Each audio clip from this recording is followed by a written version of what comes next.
Lizzie présente Assoiffée, tome 9, Adoré, de Tracy Wolff. Lu par Audrey Dulster.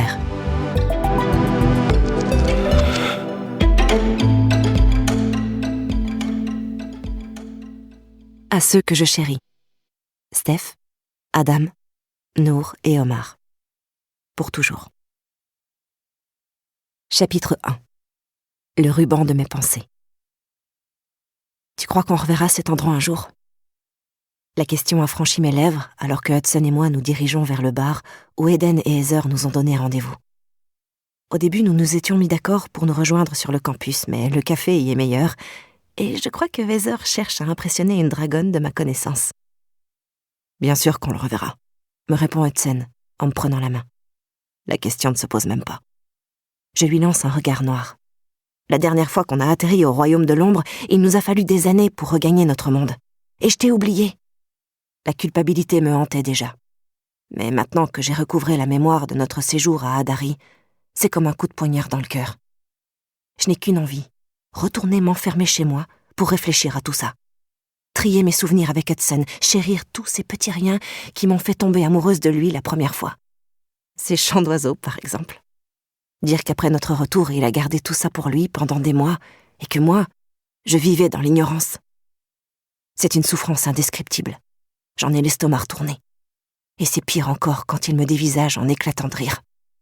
Tu dis ça comme si c'était un crime grave. Pour moi, c'en est un, je proteste, en refoulant les larmes qui me picotent les yeux. Il serre ma main, caresse du pouce le double anneau de serrement à mon annulaire gauche. Je t'ai déjà expliqué que j'avais de la chance qu'une fille tombe amoureuse de moi 2 fois. Je suis pas malheureux. Pour l'instant. Il m'observe d'un air moqueur. Est-ce que ça signifie que tu ne veux plus être amoureuse de moi ?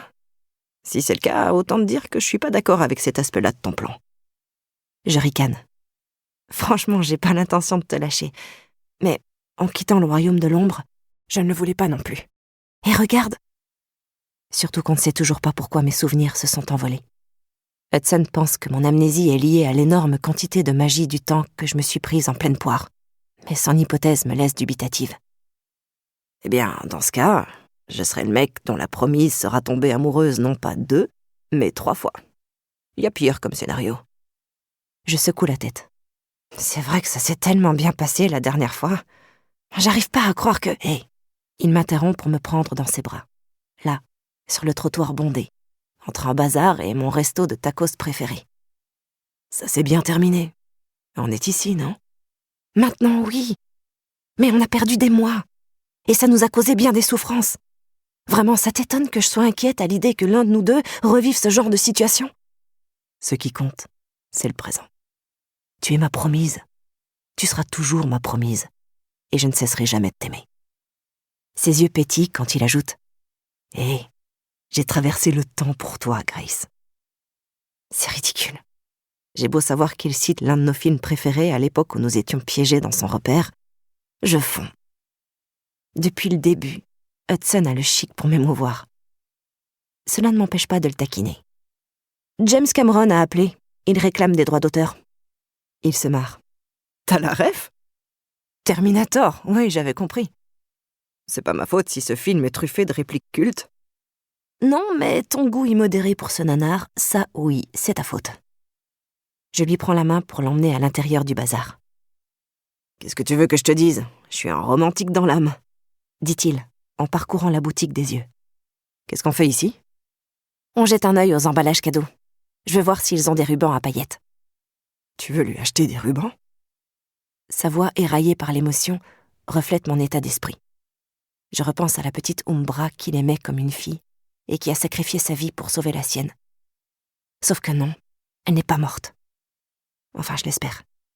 Je veux croire qu'elle est quelque part, à attendre que Hudson revienne la chercher.